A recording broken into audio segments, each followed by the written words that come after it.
नमस्ते बच्चों। आज हम हिंदी की क्लास में चैप्टर 6 पढ़ेंगे, प्रेमचंद के फटे जूते। इन इसको लिखने वाले हैं हरिशंकर परसाई। लेखक हैं हरिशंकर परसाई। हरिशंकर परसाई का जन्म सन 1922 में मध्य प्रदेश के होशंगाबाद जिले के जमानी गांव में हुआ। इन्होंने बहुत सारे साहित्य लिखा, स्वतंत्र लेखन का कार्य किया।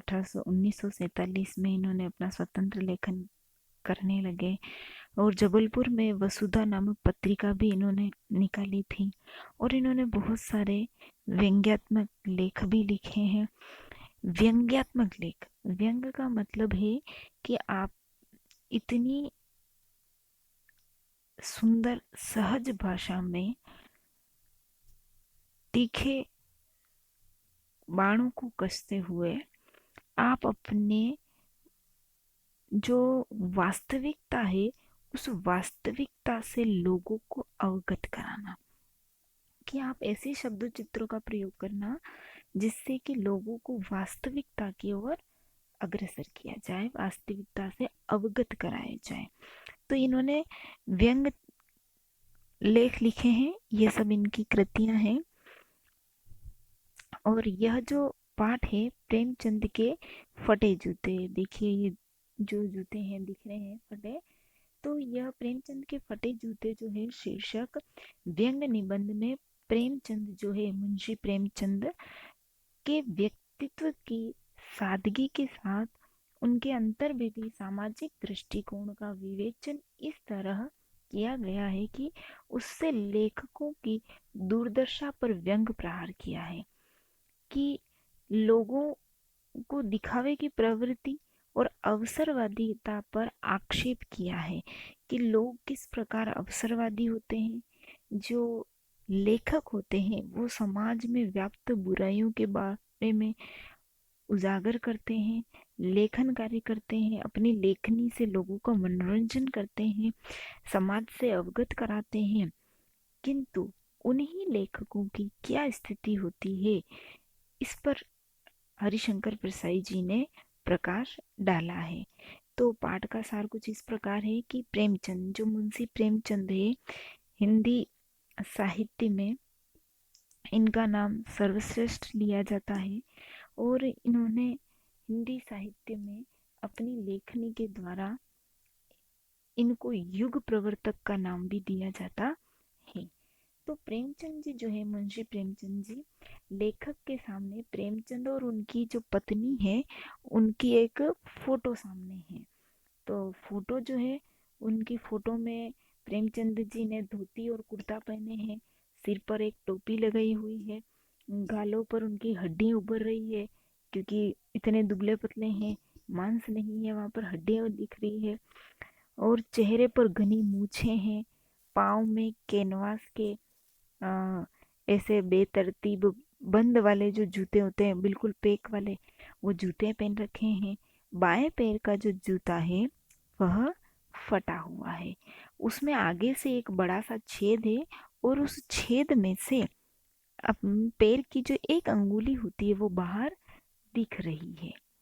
लेखक जब उनके फटे जूते को देखते हैं तो उनको चिंता होती है थोड़ी, कि जब वो फोटो खिंचवाते समय ऐसी पोशाक है तो वास्तविक जीवन में उनकी क्या स्थिति होगी। यानी कि जब कभी अपन फोटो खिंचवाते हैं तो फोटो खिंचवाते वक्त तो अपन अच्छी ड्रेस पहनते हैं, अच्छे तैयार होते हैं, लेकिन लेखक कहते हैं कि प्रेमचंद ने जी ने फोटो ऐसा खिंचवाया है तो सोचिए उनकी वास्तविक जीवन में कितनी आर्थिक स्थिति खराब होगी।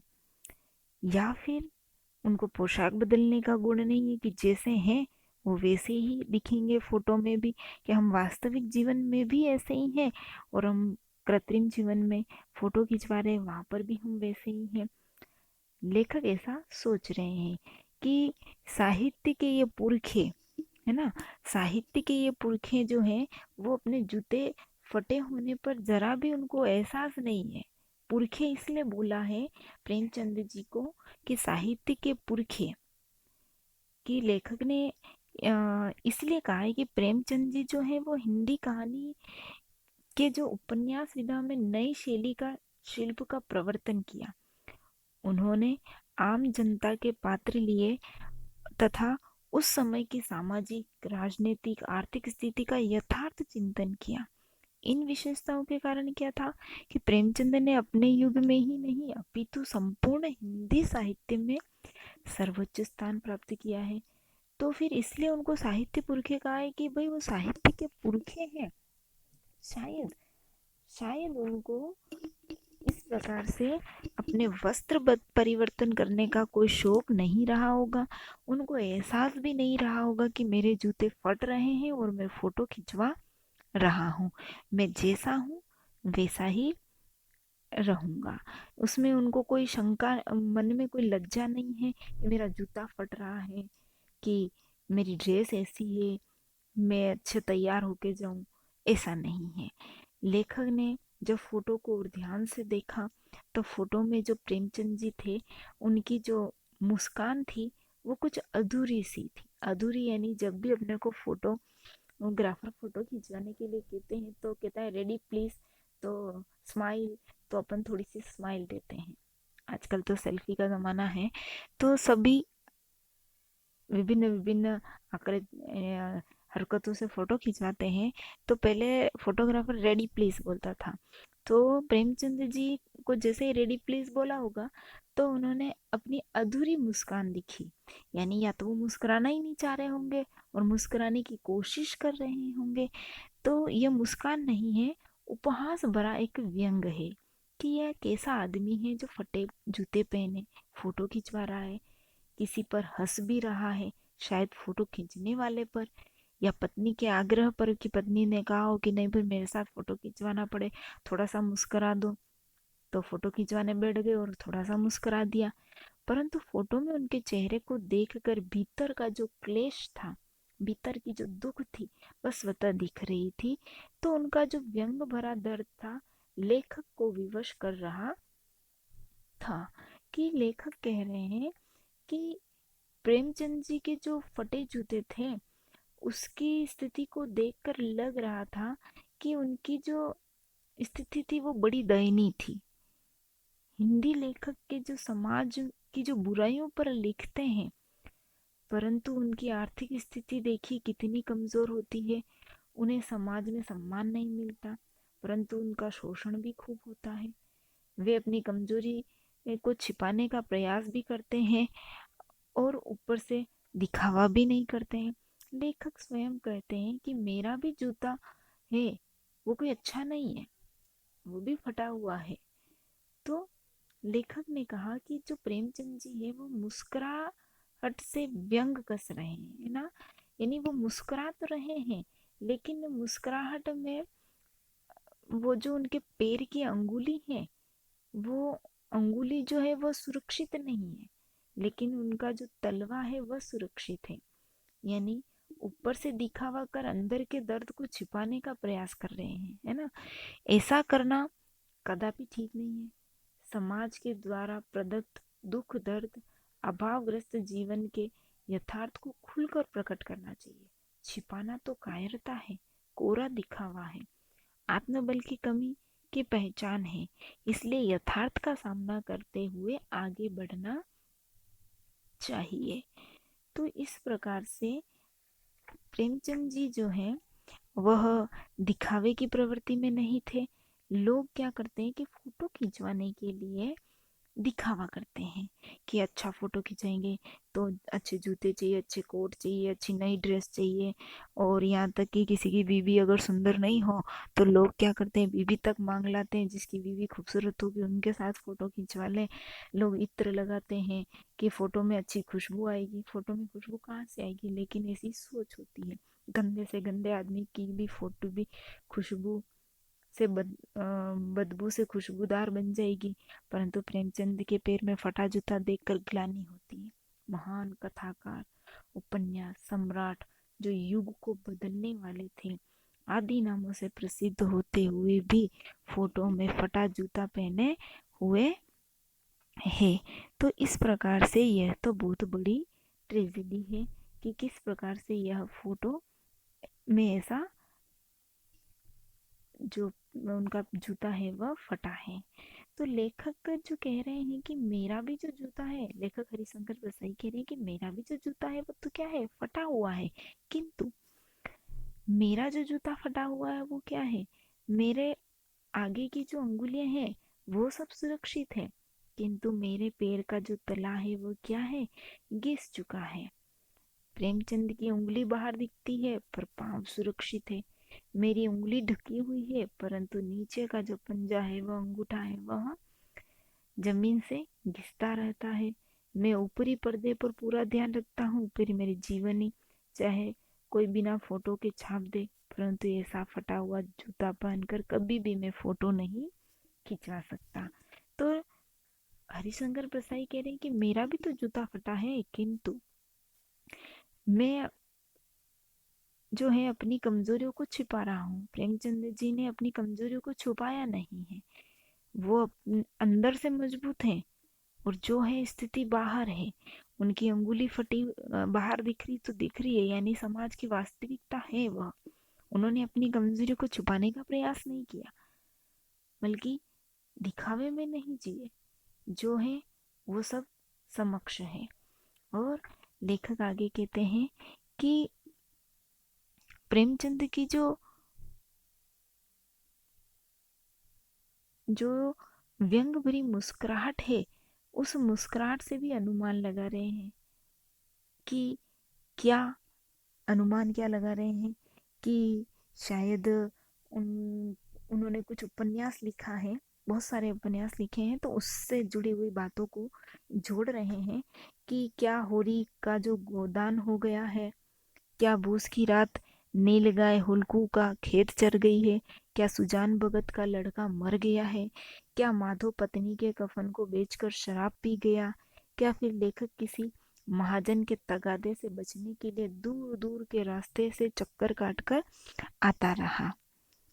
तो चक्कर काटकर वह आता रहा, परंतु चक्कर काटकर आने से जूता घिसता है, फटता नहीं है।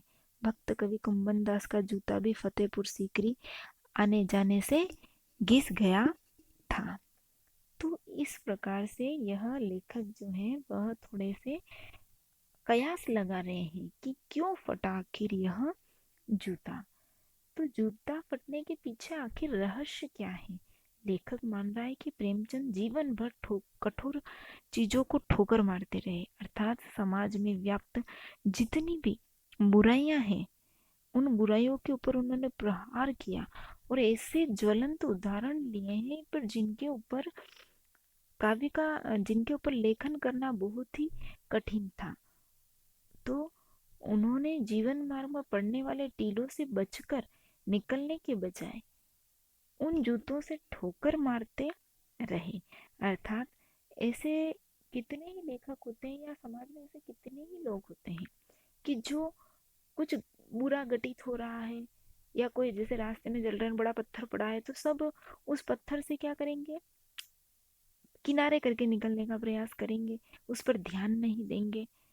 तो लेखक कह रहे हैं कि शायद प्रेमचंद जी ने क्या किया होगा कि जीवन में मार्ग में पड़ने वाले टीले टीले यानी जितनी भी कठिनाइयां हैं उससे बच के निकलने की बजाय उन्होंने क्या किया होगा, अपने पैरों से ठोकर मारते हुए आगे बढ़े। अर्थात अपने पैरों से जीवन में राह में जितनी भी कठिनाइयां थी उनको ठोकर मारते हुए आगे बढ़ते गए।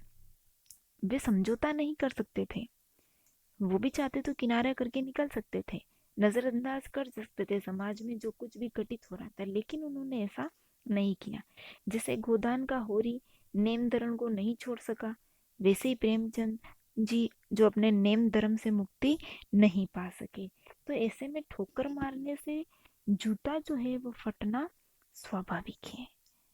तो लेखक कह रहे हैं कि ये जो जूता फटा, यानी इसके पीछे बहुत बड़ा व्यंग कसा है कि उन्होंने समाज में व्याप्त जितने भी ज्वलंत बुराइयां थी उनको लक्ष्य किया है, और ऐसे बुराइयों को लक्ष्य किया है तो जिससे उनका जूता फटना स्वाभाविक था।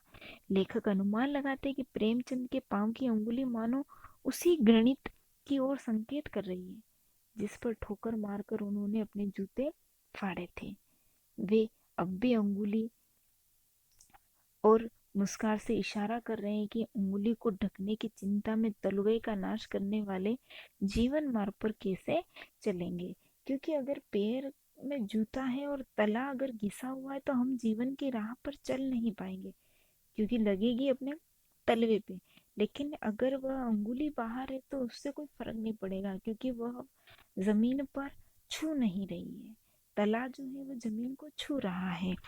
तो अंगुली भले ही बाहर आई परंतु पांव बचा रहा, इसी से वे इतने आगे तक चल सके, अर्थात उन्होंने अपने जीवन को सुरक्षित रखा। तो प्रेमचंद जी के जो फटे जूते हैं, इस पे लेखक कह रहे हैं कि इन्होंने एक थोड़ा सा बीच में व्यंग कसा है कि जो जूते हैं और टोपी होती है, क्योंकि उस पिक्चर में उनको जब हरिशंकर प्रसाई जो है उनका फोटो देख रहे थे तो उनकी नज़र जूतों पर भी गई और उनकी नज़र टोपी पर भी गई थी। तो उन्होंने कहा कि जूते और टोपी का जो आनुपातिक मूल्य है वो मारे हुए हैं। कैसे? कि इस कथन का आशय यह है कि टोपी जो है वो सिर पर धारण की जाती है, सम्मान का प्रतीक है, और जूता जो है वो पैर में पहना जाता है। सम्मान की दृष्टि से टोपी का मूल्य अधिक होना चाहिए। ये शुरुआत में लिखा है। टोपी 8 आने में मिलती है और जूते उस जमाने में 5 रुपए में मिलते थे। उस समय की बात है। लेकिन वर्तमान समय में क्या है कि टोपी जो है वो अब क्या हो गई है, सस्ती हो गई है, और जूते जो है अधिक मूल्य के हो गए हैं। तो मुंशी प्रेमचंद जो है उच्च कोटि के साहित्यकार थे, सम्मानित लेखक थे, परंतु अपनी आर्थिक दुर्दशा के कारण मूलभूत आवश्यकताओं की पूर्ति करने में वे विवश थे। वे अपने जीवन की विडंबना से ग्रस्त अच्छा जूते पहनने में शायद समर्थ नहीं थे। पहले क्या था, टोपी जो थी वो महंगी थी और जूते सस्ते थे। लेकिन अब स्थितियां बदल गई है। टोपी जो है वह सस्ती हो गई है, सम्मान का प्रतीक जो है वो सस्ता हो गया है, और जूते जो है वह महंगे हो गए। क्यों? क्योंकि जूते जो है वह दिखावे का प्रतीक है, अवसरवादिता है, और लोग दिखावे के लिए जी रहे हैं, इसलिए। तो लेखक ने यहाँ पर व्यंग कसा है कि प्रेमचंद जी जो है उन्हें समाज के विकास में अनेक कुरीतियां, अनेक चुनौतियों, बाधाओं से उन्होंने लड़ने का प्रयास किया है, और अपने आसपास होने वाली समस्याओं से बचकर नहीं निकले, बल्कि उन बुराइयों को दूर करने का प्रयास किया है।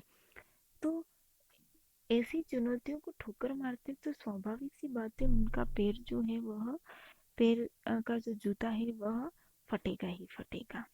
तो इस प्रकार से लेखक ने यह एक व्यंग भरी लेख लिखा है, जिसमें समाज में व्याप्त बुराइयों पर प्रकाश डाला है। किस प्रकार जो है वह एक व्यंग कसते हुए उन्होंने यह बात बताई है। तो यह लेखक जो है हरिशंकर प्रसाई है, उन्होंने प्रेमचंद जी के व्यक्तित्व को उबारा है, और व्यक्तित्व से उन्होंने समाज में व्याप्त जितनी भी बुराई है उनके ऊपर भी प्रहार करने का प्रयास किया है। और एक लेखक जो होते हैं उनकी आर्थिक स्थिति कैसी हो जाती है उसके ऊपर भी इन्होंने प्रकाश डाला है, कि जो समाज में उजाला लाने वाले हैं आज उनके ही घरों में अंधकार है। कलम से उजाला लाने वाले जो हैं आज उन्हीं के घर में आर्थिक रूप से संकट है। तो यह जो है इन्होंने अपने लेख से व्यंग को माध्यम बना करके और व्यंग से उन्होंने समाज में व्याप्त स्थिति का वर्णन किया है। धन्यवाद।